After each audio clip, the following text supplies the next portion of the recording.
ini kan ada istilah penarikan keris, terus batu merah delima, segala macam yang klinik-klinik. Itu mekanismenya seperti apa, Mas? Apa benar apa tidak itu? Kalau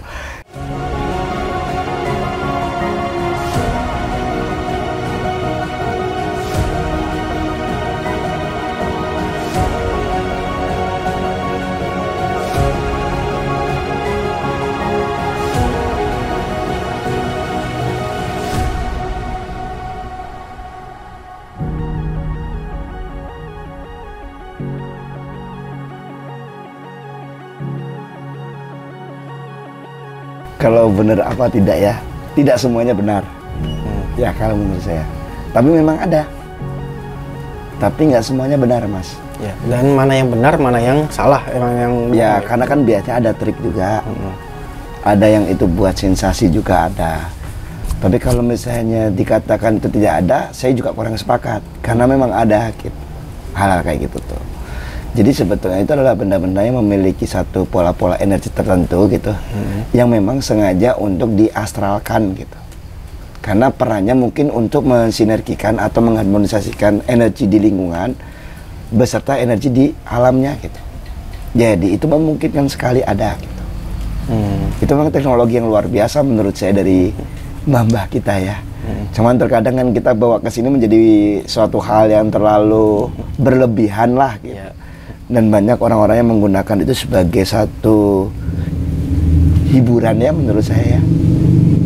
Dan itu tuh seperti apa, Mas? Apakah mbah-mbah atau yang zaman dulu sakti sehingga bisa mengastralkan suatu materi di dunia 3 dimensi ke 4 dimensi, dan saat penarikan itu dari 4 dimensi ditarik lagi ke 3 dimensi, apa seperti apa mekanismenya? Ya, bisa seperti itu. Jadi bukan, kalau menurut saya Mas ya, kita itu menganggap itu suatu hal yang luar biasa karena kita kehilangan keilmuan itu tuh. Padahal kalau misalnya di zaman dulu itu menjadi hal yang biasa. Karena menurut saya gitu ya, bahwa bangsa kita dari dahulu itu sangat bersahabat sekali dengan alam. Jadi beliau ini sangat memahami tentang pola-pola energi di alam. Jadi bagaimana cara beliau itu dengan keilmuan dan pemahaman beliau mencoba untuk selalu selaras dengan alam. Mungkin dengan cara itulah beliau menyelaraskan dengan alam gitu. Jadi misalnya kalau kita bicara energi itu banyak Mas pembentukannya. Artinya kalau kita bicara klasifikasi ya, dari setiap bentuk itu mengandung energi, setiap materi itu mengandung energi gitu. Artinya bahwa setiap materi, kita bicara tentang benda-benda gitu ya. Kalau kita bicara ada materialnya lewat besi, meteor gitu misalnya, emas, logam, itu dia punya ikatan energi-energi yang berbeda tuh. Dan akan menghasilkan energi yang berbeda ketika digabungkan. Nah, lalu bagaimana itu menjadikan satu pola dan medan energi untuk menyelaraskan lingkungan, itu memungkinkan. Jadi kalau menurut saya itu suatu hal teknologi yang luar biasa lah.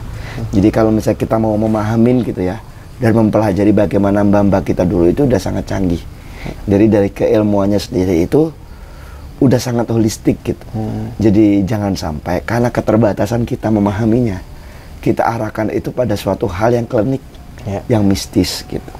Jadi kalau mau mempelajari, pelajari dengan detail gitu. Berapa banyak unsur logam yang ditemukan oleh leluhur kita dibandingkan dengan unsur logam yang sekarang ditemukan, itu jauh. Jadi bagaimana dulu mbah-mbah kita itu mempelajari tentang alam, dan kita sekarang itu sangat jauh dengan alam. Contoh aja hal yang paling simpel dari filosofinya aja. Karena menurut saya itu bangsa yang besar atau peradaban yang besar itu tercermin dari karyanya. Jadi ketika kita melihat, saya kasih satu contoh gitu. Tidak ada karya yang seluar biasa dan semegah dari karya leluhur kita. Saya kasih contoh aja keris. Keris itu dari berbagai material dijadikan satu Mas. Itu pasti memahami satu hal yang kompleks gitu. Karena saya contoh aja, satu material itu memiliki titik didih yang berbeda. Dan bagaimana mereka itu menyampurkan itu gitu. Kalau campurannya salah, hancur tuh. Berarti karena harus ada ketelitian, harus ada kedetailan. Kalau Mas cari di luar, bangsa Nusantara gitu ya, itu mungkin cuma 1 atau 2 material aja yang digabung. Besi sama logam, cuman gitu aja. Kalau ini digabungkan beberapa material, dan itu menurut saya luar biasa. Saya kasih contoh yang paling sederhana aja lah. Karya yang paling mudah untuk kita nikmatin. Rempah-rempah. Bagaimana beliau memanfaatkan rempah-rempah itu menjadi suatu karya masakan yang luar biasa. Itu kalau salah komposisi juga hasilnya berbeda mas rasanya. Berarti kan beliau ini sangat detail ya. Sangat teliti. Dan sangat visioner menurut saya. Nah itu adalah ciri khas gitu. Bahwa peradaban yang besar akan menghasilkan karya yang besar. Dan kebermanfaatan yang besar. Jadi kalau kita bicara tadi itu bagaimana itu penarikan dan sebagainya ya. Saya tidak mau berbicara tentang klinik itu ya. Tidak mau berbicara tentang prosesi itu gitu ya. Tapi saya mau berbicara tentang cara berpijak dan cara berpikir leluhur kita. Jadi leluhur kita itu berbicara tentang kesaktian itu bukan suatu hal yang kita anggap sebagai hal yang mewah. Tapi sakti di zaman dulu, di zaman mbah kita itu adalah memahami kebermanfaatan keberadaan kita. Semakin seseorang itu keberadaannya memberikan manfaat yang besar, maka itu bisa dikatakan sakti gitu. Jadi bicaranya kebermanfaatan, bukan ke individual gitu. Jadi kalau misalnya ditanya tadi bagaimana dari dimensi fisik menuju dimensi astral ditarik lagi ke fisik. Ya memang polanya gitu. Kalau misalnya cara tekniknya rahasialah itu. Ntar malah narik-narik semua ngapain juga gitu. Karena memang sebetulnya itu adalah suatu hal yang menurut saya luar biasa bagaimana setiap titik di alam itu atau di daerah gitu. Itu memang diberikan satu apa ya istilahnya.